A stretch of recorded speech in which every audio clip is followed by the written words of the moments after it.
Family good morning, જય શ્રી કૃષ્ણ। તો કેમ છો તમે બધા? આઈ હોપ તમે બધા મજામાં છો, હું પણ મજામાં છું। અને આજે છે મંગળવાર ફાઇનલી। કાલે મારે ફંબલ થઈ ગયું હતું થોડું વ્લોગમાં કે મંડે છે એમ કરીને, સોરી મંગળવાર છે એમ કરીને। અને અત્યારે તો બસ કામ કરીને ફ્રી થઈ ગયા છીએ અને બહાર વાતાવરણ જો કેટલો મસ્ત છે। વરસાદ આવી ગયા પછી તો અલગ જ કંઈક વાતાવરણ લાગે।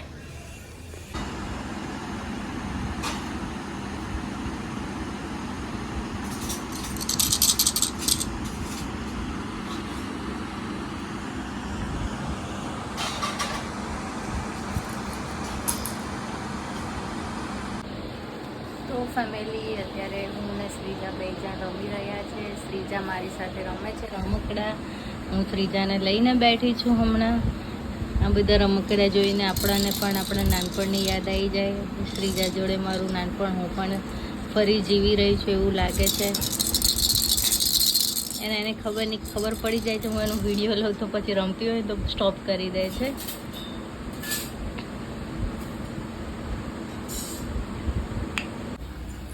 સો ફેમિલી અત્યારે વાગ્યા છે 6:15 અને હું આવી ગઈ છું પાછી કિચનમાં, કારણ કે બનાવવાનું છે જમવાનું। તો જમવામાં છે આજે ઇડલી ને સાંભાર।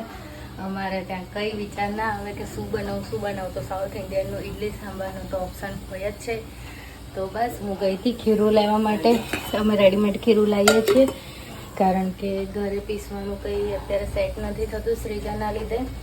તો બસ ખીરું લઈને આવી અને પછી દાળને એવું મૂક્યું અને હવે ઇડલી થાય છે। એક પ્લેટ તો રેડી થઈ ગઈ છે અને આજે હું બનાવીશ સાંભાર, જે મારા હાથમાં બહુ જ મસ્ત હોય છે। અહીંયા બધા બહુ જ વખાણે છે કે તારો સાંભાર બહુ ટેસ્ટી હોય છે। કદાચ પોસિબલ હશે તો કોઈક દિવસ રેસીપી પણ મૂકીશ। અને અત્યારે તો હું ઘરમાં એકલી જ છું અને કપડાના તોરણો લટકેલા છે ચોમાસાના કારણે। તો બસ આગળ બ્લોગમાં બન્યા રહો।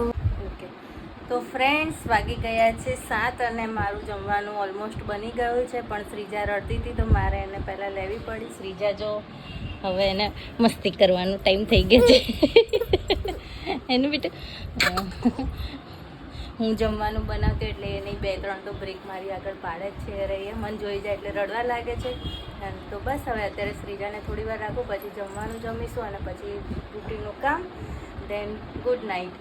તો હવે આજના વ્લોગને અહીંયા જ એન્ડ કરીએ છીએ। તો ચેનલમાં નયા હોય તો સબસ્ક્રાઈબ કરી દેજો, વિડીયો પસંદ આવે તો ફટાફટ લાઈક કરી દેજો અને જલ્દીથી જલ્દી અમને સપોર્ટ કરો અને અમારી ચેનલને આગળ વધાવો।